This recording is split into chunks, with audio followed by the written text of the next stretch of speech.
eelmise aasta Läti date õpetas mulle päris palju asju. Ja üks asi, mida ta mulle õpetas, oli see, et igal pool ei saa hämmokiga hakkama. Mistõttu ma jõudsin järeldusele, et mul on telki vaja. Ja kui ma hakkasin endale telki valima, siis minu jaoks põhiline kriteerium oli see, kui suur on ta nagu kokku pakitult, et ta mahuks mulle ratta peale. Et tavaliselt telkidel on mingid pikad vardad on kaasas, kui nad on isegi väikesed ja see variant mulle ei sobinud. Minu jaoks ma panin endale piiriks, et telk ei tohi olla pikem kui 35 sentimeetrit. Neid tootjaid on, paar tootjat on, kes teevad selliseid telke. Nende telkide hinnad ulatavad kuskile sinna, ei tea, 400–600 euroni. Ja siis on veel üks tootja. Ma leidsin, ma panin need samad kriteeriumid, mis neil kallistel tootjatel ja ma leidsin sihukese tootja nagu Lanshan. Ja see on juba aastaid tegelikult teinud, see on tegelikult legendaarne telk ja Lanshan üks telk on siin minu käes praegu. Ja nagu te näete, see on sihuke mõnus väikene leivapäitsi suurune. Et see on 34 sentimeetrit või isegi lühem tegelikult, kui ta siia kompressiooni kotti kokku on pakitud. Ja ta kaalub alla kilo, mingi 930 grammi on tootja kirjutanud. Ja sinna juurde võtsin ka sellised vardad, mis ei ole ka väga palju pikemad, need mahuvad ka mu sadulakotti. Ja ma ütlen teile, see on hinna ja kvaliteedi suhtes parim telk, mida te saate, et selle hind oli kuskil suurusjärgus 100 eurot, võib-olla 120, et võrreldes teiste tootjatega, kes samal ajal pakuvad ikkagi kordades ja kordades odavam. Ja see on ühe inimese telk, aga minusugusel mehel, see on siis mingi 178 sentimeetrit pikk ja on seal ruumi parasjagu. Ja kokku käib ta, selle telgi spetsiifika on siis see, et on siis hiking pole telk, et tal on ainult ühte varrast on vaja, et seda püsti panna. Ja see varrast, selle varda ma ostsin ka, aga see selleks, et see sobib ka mingisugune jalutuskepi varras või võtate võsast mingisuguse lõikate endale. Aga ma ei viisid sellega tegeleda, ma võtsin endale süsinikkiust vardaga juurde, sama tootja pakub. See on täpselt õige pikkusega, siis mingisugune 130 sentimeetrit vist või midagi sihukest. Aga pikk jutt, teadagi mis jutt, et paneme selle siis ülesse. Selle ülespanek, selle kohta leiab ka päris palju videosid YouTube'ist, aga võib jääda mulje, et on keeruline, aga tegelikult ei ole siin keerulist midagi. Selle ma ostsin ka juurde, see on niisugune põhjakaitse. Seda ma nende enda kodulehelt ei võtnud, võtsin lihtsalt Alist mingisuguse odava, see oli paar eurot, aga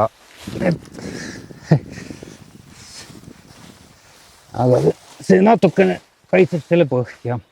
Ja see lisab siis natukene, ilma selleta on see pakk veel kergem. Nii, aga iseenesest võtame nüüd selle telgi. See põhjakaitse, et selle telgil on endal ka tegelikult põhi olemas, et ärge nüüd arvake, et on ilma põhjata telk.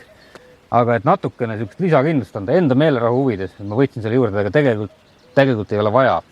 Aga ta aitab, kui sul on siin mingisugused teinekord mingid okkad püsti maa sees, et ta siis ei torkaks läbi, et annab lisakindluse väikese.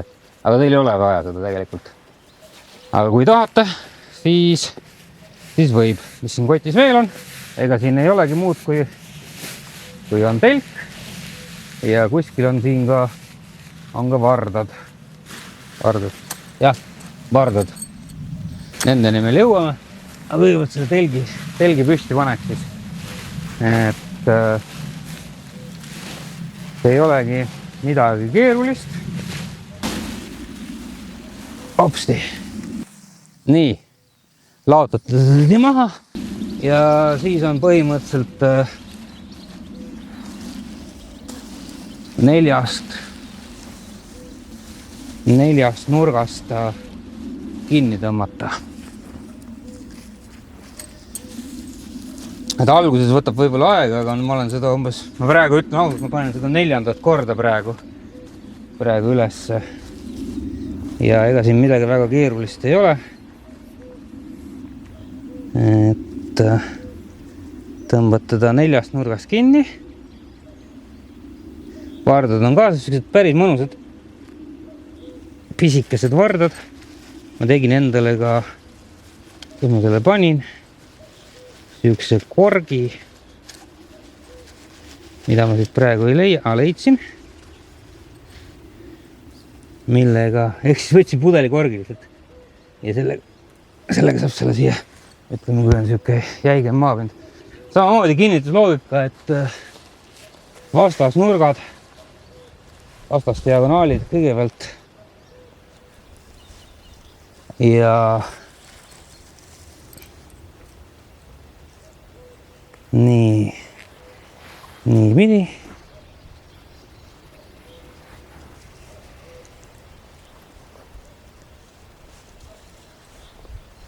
Kõigepealt nüüd kinni. Hops.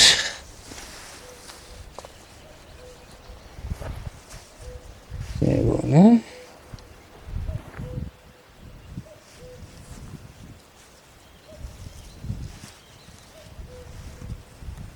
Hops. Ja üks nurk veel.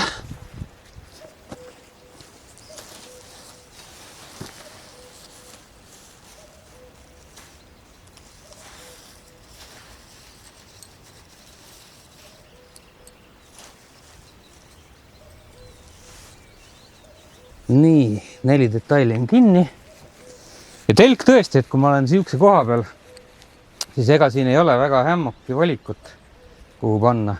Et telk annab selle vabaduse, et oledki kuskil suva koha peal, kasvu parkimisplatsi kõrval. Ja sa saad selle telgi sinna üles panna, et sul ei ole vaja kindlasti 2 üksteisest kindlal kaugusel olevat puud. Eestis on muidugi neid RMK kohti on palju ja seal ei ole probleemi leida kohti võib-olla, aga Lätis näiteks on juba tunduvalt vähem siukseid kohti, kus on nagu mingi taristu ja asjad olemas. Ja Leedus pidi veel kehvem olema. Et nüüd ma olen 4 nurgast pannud kokku. Ja nüüd on siis, kus ma jätsin endale, siia jätsin. Ja nüüd siis siin eest. Katsun niimoodi, et ma väga kaamera ette ei jää oma tagumikuga. Ja paneme selle viimase paika püsti ja siis panete selle pulga siia, mille kõrgus oli siis, ma ei mäleta täpselt, aga ma arvan mingi 130 sentimeetrit. Siin on kõik korras. Siis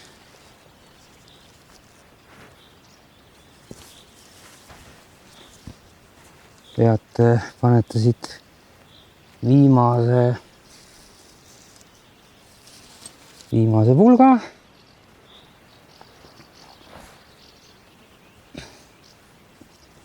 Nii, siin on lukk. Et see teeb siit kinni. Siis võite siit on nagu pingul need otsad siit ära pingutada, et ta oleks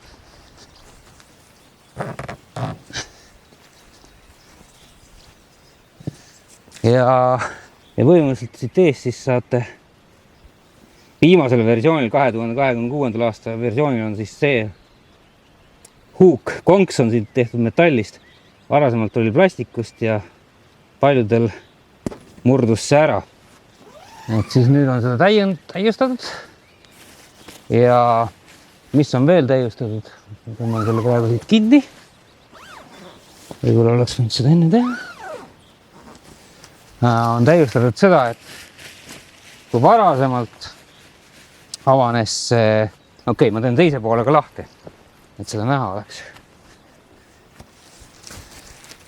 Oli U-lukuga, mis tähendas seda, et ta käis, vabandust, et ma teie poole nüüd seljaga olen, aga kui ma olen seljaga telgi poole, siis mul ei õnnestu. Et oli U-lukk, mis tähendas, et ta avanes ainult ühelt poolt, üks lukk oli, siis nüüd on siia pandud D-lukk, mis tähendab, et ma saan mõlemad seinad lahti teha ja ma saan kas selle hästi avada või vahet ei ole, kust poolt ma siis sisse lähen, et seda on täiustatud. Ja minul on nüüd nagu 4 aasta versioon, et see kile või noh, see sein on siis siin paksem, et kui 3 aasta aja versioon võtta, samalt veebilehelt on saada, siis see on siin ka sellisest õhukesest võrgust, et siis ta ei ole nii temperatuurikindel, et on jahedam, aga ma võtsin 4 aasta ja ma arvan, et Eesti kliimasse on see sobivam. Ja siia sisse ma panen magamisaluse ja padja ja mahun vabalt ja nagu ma ütlesin, ma olen 1,78 m. Praegu mul siin magamisalust ei ole küll, aga ma mahun siia täiesti mõnusalt ära. Siin kõrval on mul ruumi veel mingite kottide jaoks. Mul on suured kotid ja nii ongi, et siuke, ma ei tea, ma arvan, et 7 minutit ja see asi on üleval ükskõik kus kohas, looduskaunis kohas ja töötab, et 3 full gear toodab seda. Lansan 1 on telgi nimi ja muidugi nüüd, kui sa oled juba telgi üles pannud, ega siis teistmoodi ei saa, kui tuleb võtta üks tetiõli ja see tuleb minuni siit.